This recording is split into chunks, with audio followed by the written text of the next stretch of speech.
Aujourd'hui, on veut favoriser le développement du végétal en ville.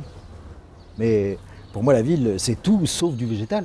Hein, la ville, ça doit être gris, triste, sale, stressant. C'est pour ça qu'on l'a choisi. Alors moi, je dis attention. Si on commence à laisser trop de place à la verdure, on va commencer à se sentir bien en ville. Et ça, c'est pas bon. Hein.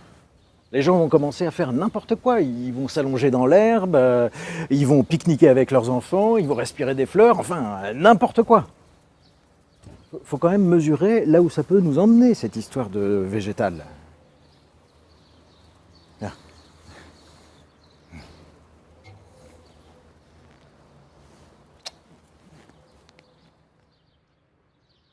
Et si on coupait l'herbe sous le pied à certaines façons de penser ?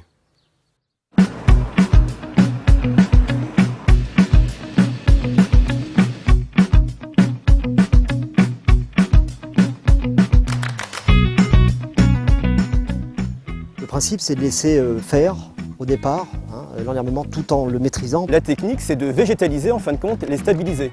Une partie, on a enherbé un tout petit peu, donc on a ajouté un peu du gazon et un peu de l'herbe.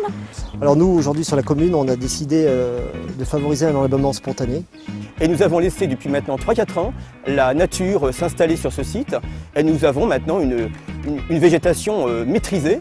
Et après, on a laissé l'herbe petit à petit faire son travail toute seule. Et elle fait super bien son travail. On a des espaces comme ça, qui plus est en bord d'une rivière. Il est tout naturel.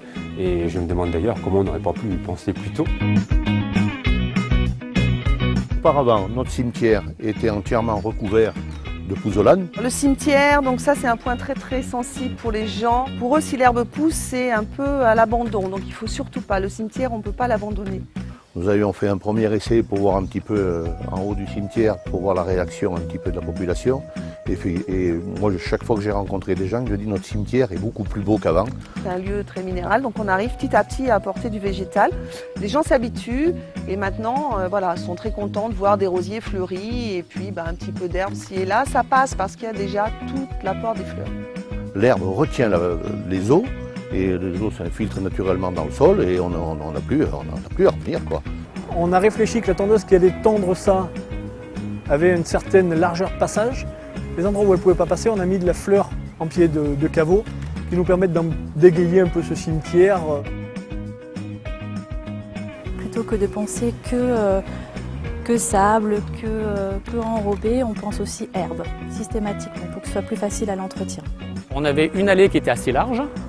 Donc on a réduit le trajet de cette allée, comme ça on en a moins à traiter. Il y a un cheminement qui se crée naturellement avec le passage des piétons.